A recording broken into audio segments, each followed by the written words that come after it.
ब्रह्मदेव ने क्यों किया अपनी बेटी सरस्वती का यौन शोषण।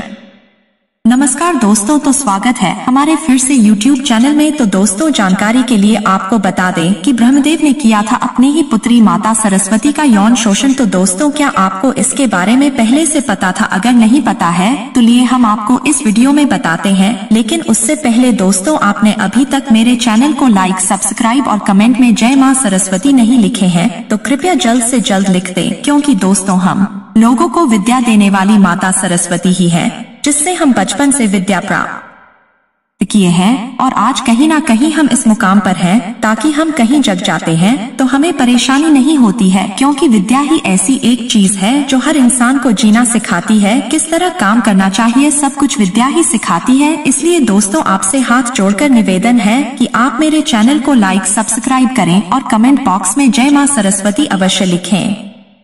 और दोस्तों, एक बात हमें बहुत बुरी लगती है कि हम लोग हिंदू धर्म में जन्म लेकर और अपने जुबान पर ईश्वर का नाम लेने से भी कतराते हैं। हम अपने आप को बेइज्जती महसूस करते हैं। तो ऐसा क्यों दोस्तों, जबकि यही बात मुसलमान धर्म के लोग में किया जाए कि आप लोग अपने जुबान पर अल्लाह का नाम हमेशा क्यों लेते रहते हैं? तो उनका यही जवाब आएगा कि हम लोग सुबह उठते हैं तो मेरा सुबह उठना सिर्फ अल्लाह का ही नाम से शुरू होता है, और रात खत्म होने से पहले अल्लाह का नाम हम जरूर लेते हैं। तो दोस्तों, हम हिंदू धर्म के लोग क्या नहीं जुबान पर अपने ईश्वर का नाम ले सकते हैं?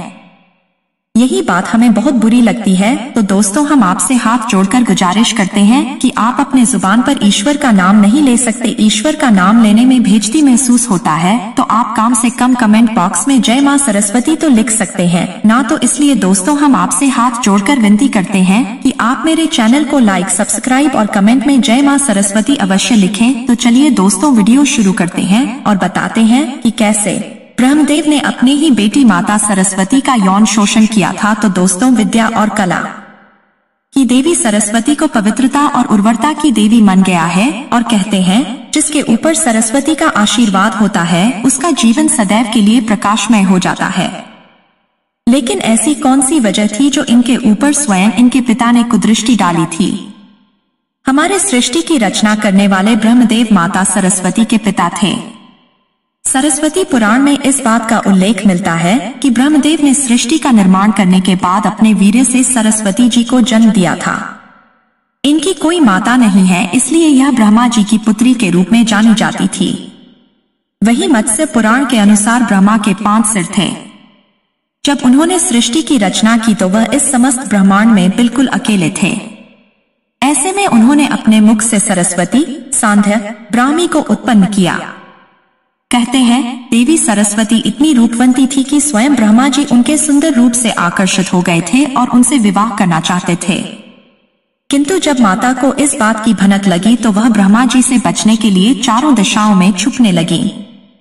लेकिन उनके सारे प्रयत्न विफल हुए। अंत में उन्होंने हार मान ली और उन्हें ब्रह्मा जी के साथ विवाह करना पड़ा। माना जाता है कि ब्रह्मा जी और देवी सरस्वती पूरे 100 वर्षों तक एक जंगल में पति पत्नी की तरह रहे। वहां इनके पुत्र स्वयंभू मनु का भी जन्म हुआ। मत्स्य पुराण की एक कथा के अनुसार जब ब्रह्मा जी ने देवी सरस्वती पर कुदृष्टि डाली थी तब वह इनसे बचने के लिए आकाश में जाकर छुप गई थी। तब ब्रह्मा जी के 5वें सिर ने उन्हें ढूंढ निकाला। इसके बाद ब्रह्मदेव ने देवी सरस्वती से सृष्टि की रचना में सहयोग करने के लिए कहा। तब इनके पुत्र मनु का जन्म हुआ, जिसे पृथ्वी पर जन्म लेने वाला पहला मानव कहा जाता है।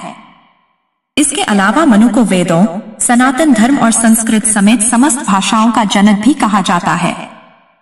कहा जाता है कि अन्य देवी देवता ब्रह्मा जी के खुद की पुत्री से विवाह और संभोग को लेकर अत्यंत क्रोधित हो उठे। उनकी नजर में यह घोर पाप था। तब सभी मिलकर देवों के देव महादेव के पास गए और ब्रह्मा जी को दंडित करने के लिए कहा, जिसके बाद शिव जी ने उनके 5वें सिर को उनके धड़ से अलग कर दिया। माना जाता है कि ब्रह्मा जी का 5वां सिर हमेशा अपवित्र और अभद्र बातें करता था। वहीं एक दूसरी कथा के अनुसार एक बार शिव जी ब्रह्मा जी के पास गए, तब उनके 4 शीश ने शंकर जी का अभिनंदन किया, किंतु 5वें ने शिव जी से कुछ उटपटांग कह दिया, जिसे सुनकर भोलेनाथ को क्रोध आ गया और उन्होंने ब्रह्मदेव के 5वें सिर को काट डाला। ब्रह्मा, विष्णु और महेश को त्रिदेव के नाम से जाना जाता है। इनमें से विष्णु जी और शिव जी की पूजा समस्त संसार करता है, किंतु ब्रह्मदेव की पूजा को वर्जित माना गया है। इसके पीछे की कहानी इस प्रकार है। एक बार ब्रह्मदेव ने संसार की भलाई के लिए यज्ञ का आयोजन करने का सोचा। यज्ञ के लिए जगह का चुनाव करने के लिए उन्होंने अपने हाथ से निकले हुए कमल के पुष्प को धरती पर भेजा दिया। कहते हैं जिस स्थान पर वह पुष्प गिरा वह राजस्थान का पुष्कर शहर था। आज उस स्थान पर ब्रह्मा जी का मंदिर है। कमल के फूल का एक अंश गिरने से यहाँ एक तालाब का निर्माण भी हुआ है। यहाँ भक्तों की लंबी कतार तो लगती है, किंतु कोई भी ब्रह्मदेव की पूजा नहीं करता। श्रद्धालु दूर से प्रार्थना कर लेते हैं। कहा जाता है कि यज्ञ का स्थान मिलने के बाद ब्रह्मा जी वहां पहुंच गए, किंतु उनकी पत्नी सरस्वती को वहां पहुंचने में विलंब हो गया।